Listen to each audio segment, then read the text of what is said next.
Ahmadinejad. Drop the probably.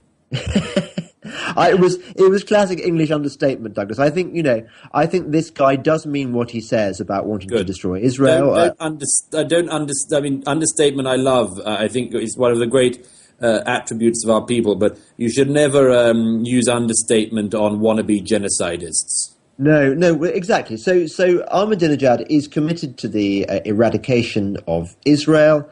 I, like you, believe very strongly that Israel is our friend, that we should do everything we can to defend this wonderful democracy and hive of economic growth and school of dozens of Nobel Prize winners and stuff. We should defending Israel because Israel is in a way the Helm's Deep of Western values. And I think by rejecting this notion, Ron Paul is pretty much ruling himself out of candidature. And yet, what he says about domestic politics, what he says about the economy, what he says about the Fed seems to make absolute sense. And I have to say, given the choice between Obama, Gingrich, Romney, or Ron Paul, I think Ron Paul would make is the best qualified to rescue America from this economic disaster.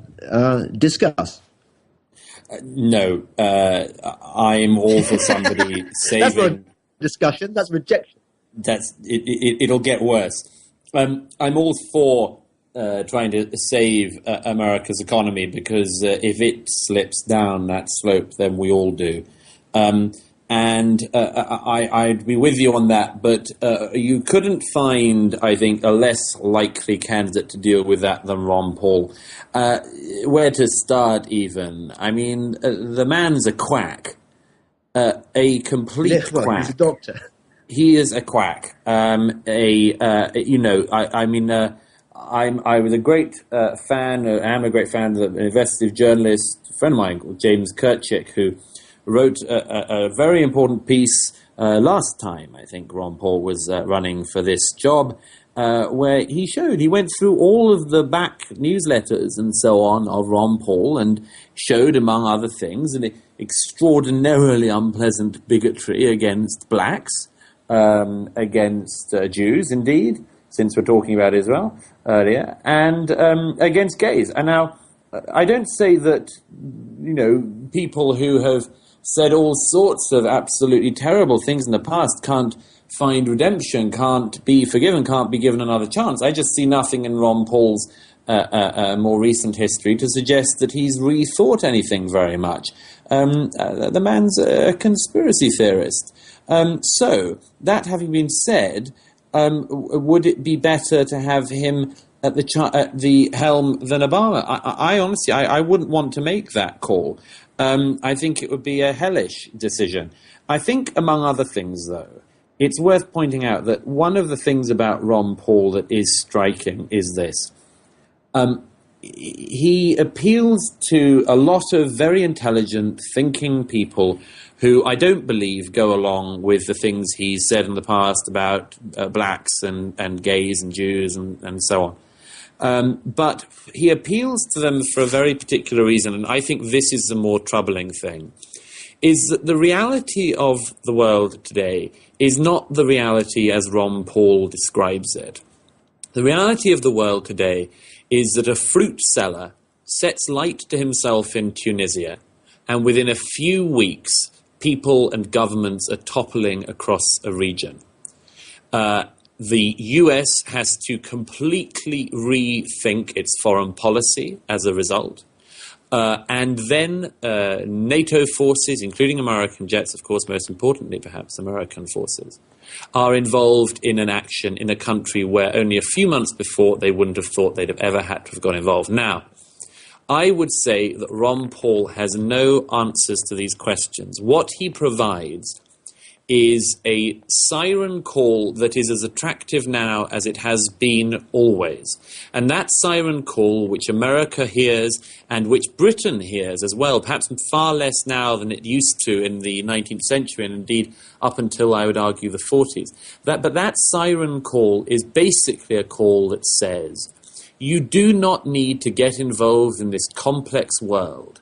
You do not need to get involved with it. It is so terrible, so tricky, so tricksy that you wouldn't want to get involved in it. So I am coming here to promise you and lull you into the sense that you can do without it.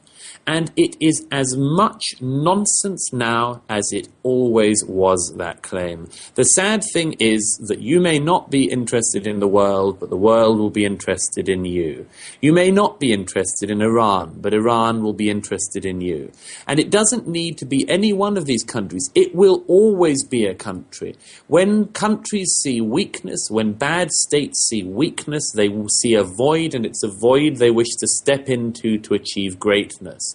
And if Ron Paul were ever to become American president, it would be because he had lulled people into an idea which is itself a lie, and he had done so on based on, as I say, the worst pretense, and then followed up by, I'm afraid, a global catastrophe, because the world is too important to have American leadership absent from it.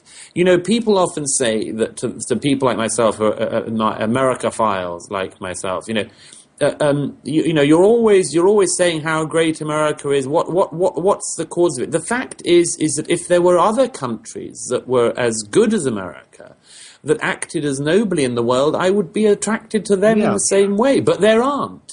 Yeah. And the gap, what Ron Paul doesn't seem to realize is that his ideology and what he promotes would squander all of the good that America has done in the world and waste the potential for doing any good ever again. Okay, Douglas, I agree with every single word of what you said, but the America you describe does not actually exist anymore. It is borrowed up to the hilt from the Chinese. The dollar is on the verge of collapsing. You've got massive deficit spending. You've got a president who is squandering taxpayers' cash on companies like Solyndra and BrightSource. The American economy is, to all intents and purposes, bust. If it has no money, how can it afford to be a force in the world anyway? I agree with everything you say, but it seems to me that ever since America left the gold standard, it has been inflating its way out of what it considers to be trouble, when it's actually been inflating its way into deeper and deeper trouble. Something has got to give. If that thing gives between now and 2012. What's the answer? Who is going to rescue America? I will tell you who will rescue America. America will rescue America. America will rescue America. You say that America is bust. It isn't bust. America has a workforce. America has ideas. America has exports. It has imports. It has all of the structure you need to get out of the situation which this Congress in particular has got them into. It isn't bust. There is no, this isn't a country, America, which doesn't have anything to give to the world left. It's ended up in a terrible position at the moment, but it's not a final position. And it would only be a final position if one of two things happened.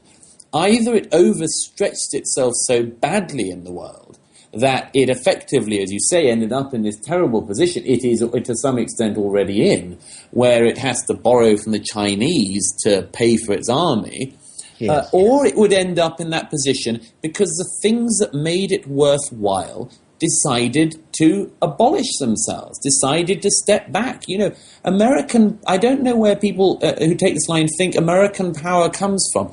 American power comes from a whole range of things. It's not just the military. It's soft power. It's cultural power. It's a whole range of things that America has been amazingly resourceful in. You know, I was in Texas the other week, and I was so pleased and felt almost so proud when I was speaking to people who were talking with pleasure and pride about the fact that their economy was growing. Yeah, and Texas has that effect on me too. If that is agree. Possible in Texas, then it's possible across the rest of the country. It means you've just got to get it right. It Yeah, well, doesn't mean you're in maybe. terminal decline. It doesn't mean it's the end. It doesn't mean that the future is Chinese. It means you have to get your act together. And I hope that whoever comes in does that. But the idea that savior is a single person to begin with is a mistake. And secondly, the idea that that person would be Ron Paul would be one of the biggest mistakes of the lot. I knew we'd agree to disagree on that one, Douglas, and I hear what you say.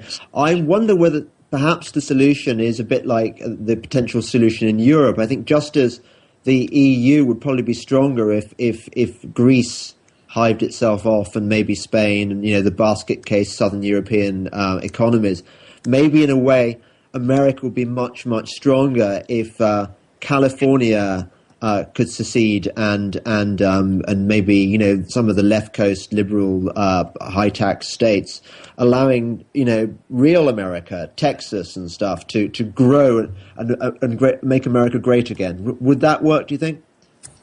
I think it would be a start. I just,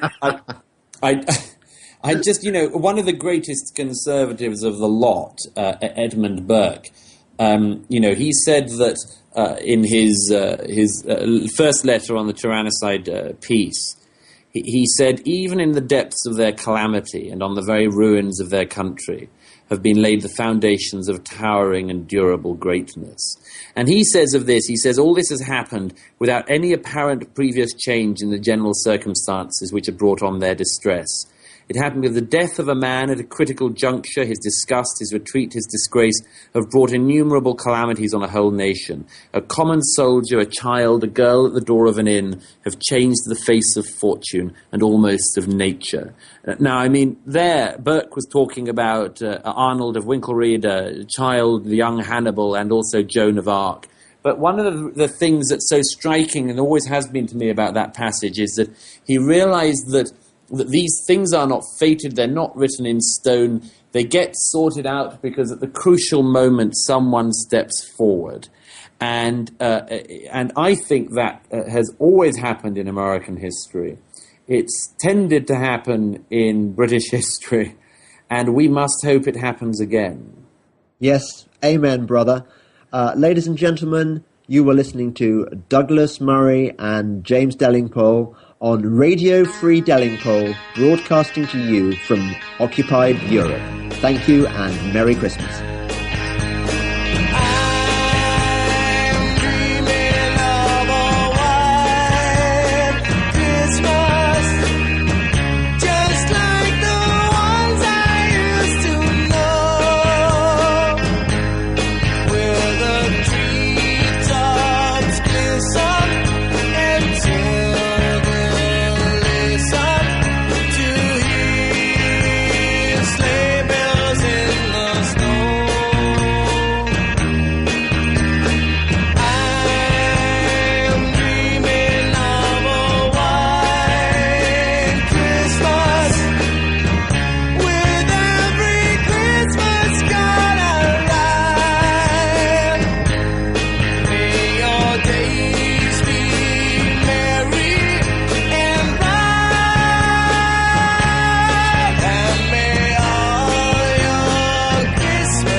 Ricochet.